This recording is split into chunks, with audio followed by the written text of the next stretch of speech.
What's going on, guys? Welcome back to the Sanctorum of Spirits. My name is Sam Nash Green, aka Scribe of Spirits. I am your host. I am the keeper, the caretaker of the sanctum. I am the writer of spirits. I am a nerd. Hi, if you didn't already know that. Today I'm really excited to bring you a head-to-head tasting of two fantastic Laphroaig expressions. In this corner, weighing in at a beautiful 86 proof, we have Laphroaig 10-year.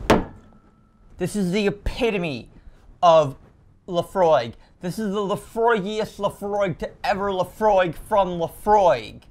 The 10 years, 10 years, in 100% ex-bourbon casks, brought down to a beautiful, approachable 86 proof. This is the easiest way, in my opinion, to start enjoying Laphroaig Scotch Whisky, just to start drinking Laphroaig 10-year. It's beautiful. There's nothing wrong with it. There's nothing I would improve upon it.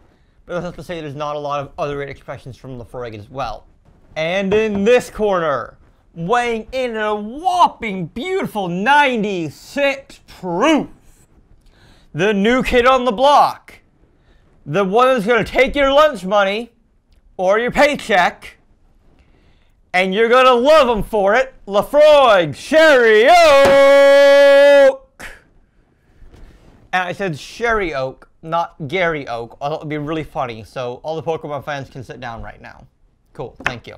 This is 8.5 years in ex-bourbon casks, and they finish it for a 1.5 years in Oloroso sherry casks. This guy is fantastic.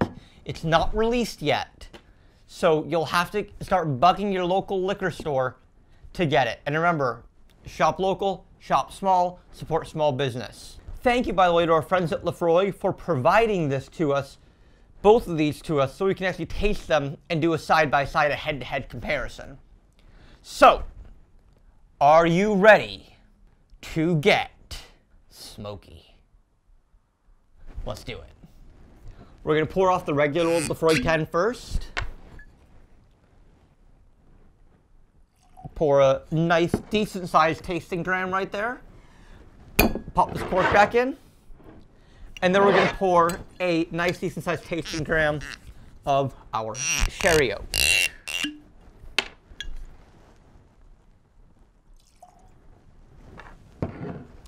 Now, the first thing you should notice is the color.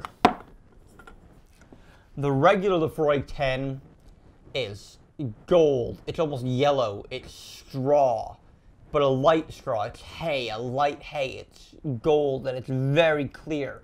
It's a little opaque, but it's mostly pretty clear. The Sherry Oak, on the other hand, is dark. It's ruby-ish. It's got, you know, a browning color to it.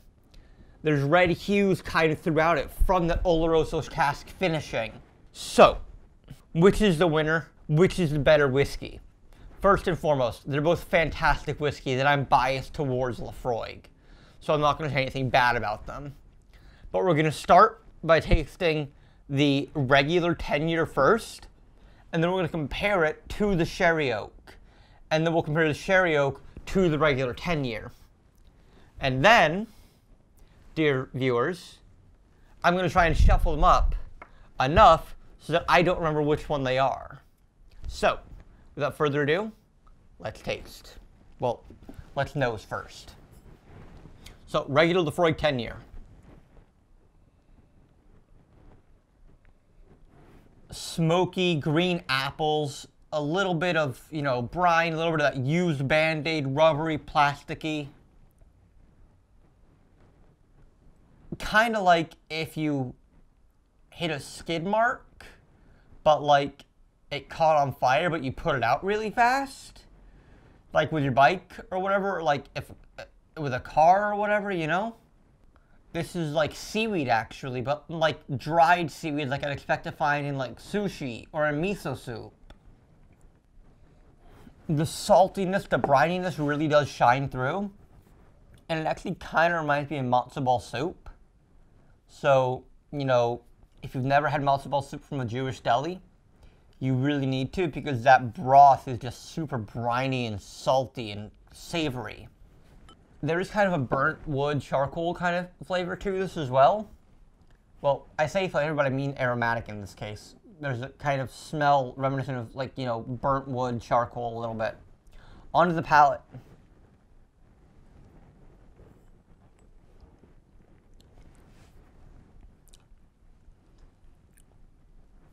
Straight away, it's rich, it's buttery, it's smoky, but it's also very beefy.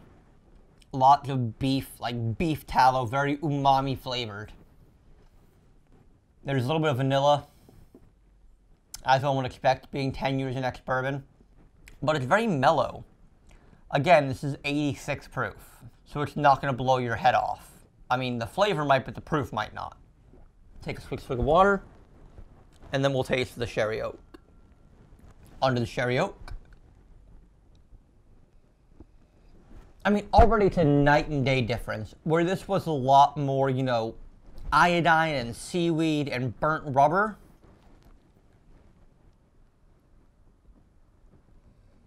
This is much more salty, sweet. You get more like those salted caramels, or like a cooking sherry. If you put a lot of salt into like an Oloroso sherry, you know, there's cooking sherry. It's that, you know, it smells like the wine a lot, but also it's really salty and savory at the same time. So, you know, whereas the wine is sweet, this is also savory and salty, while it's also being sweet.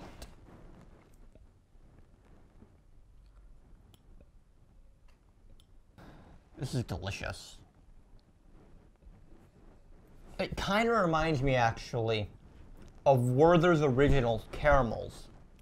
It's got that kind of sweet, butterscotchy caramel flavor to it. Well, again, I say flavor, I mean aromatic in this case. You know, aroma, that, you know, nose, if you will. The nose taste. Yeah, the nose taste. I'm going to start calling it that. I'm going to start calling it a nose taste. This is a, you know, salty, fishy nose taste. This has a sweet, savory, yet still salty nose taste. You know how a red wine has that kind of, when you pull it through your teeth to aerate a little bit, you get that kind of drying, especially if it's a drier red wine. I think that's the thing, right? Dry red wine? I don't know. I'm not a wine expert. I'm not a wine somm. You get the kind of, you know, but you get it with a lot of wine, you get the kind of like quick numbing, quick drying feeling in your gums. I'm already getting that just off of the nose on this one. So I'm really excited to dive into this and actually do a taste on it to compare it to the 10-year.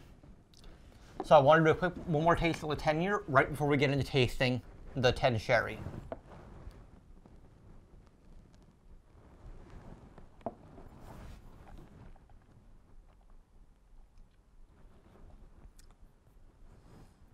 Charcoal briquettes, burnt, overcooked beef, dry beef, salt, that, you know, beef tallow, totally. Cool.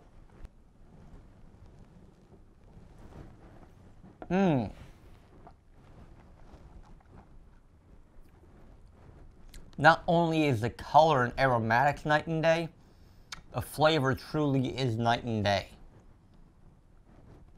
This is much sweeter. It holds back a lot of the smoke that you get in the regular 10-year. The smoke is still there, mind you, but I feel like the Oloroso sherry cask, the 1.5 years in Oloroso, cuts through that. Oh, wow. This is clearly the winner for approachability, but this is a clear winner for most Laphroaig-like, because again, this is the Laphroaigiest Laphroaig that ever Laphroaig from Laphroaig, if Laphroaig Laphroaiged. They're night and day. I'm glad this is going to be a core range expression, because seriously,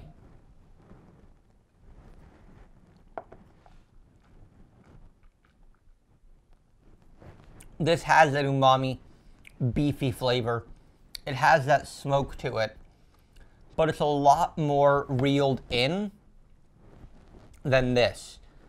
I feel like if you drink other Scotch whiskies, you know, Speyside or Highlands, you would start here, really. If you drink, you know, a lot of ex-bourbon cask or even sherry cask finished Scotch whiskies, I feel like you want to start here with the Laphroaig 10 sherry oak finish. And once you've mastered this, move on to the Laphroaig 10 year, the regular. Because this is just untamed, unbridled, 100% full force, right out the gate, smoky Scotch whiskey. Whereas this is, if you tamed it, you know, you've mellowed it out a little bit. You've got a saddle on it. You taught it how to, you know, trot along a path if it's like a horse, you know? So, this is delicious. This is delicious. I love the sherry oak. I'm going to make sure to keep a couple bottles of this around. But I think the clear winner here for, you know, it's the 10 year. It's the regular 10 year.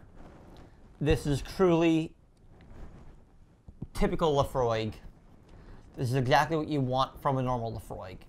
You want smoky, you want in-your-face peat.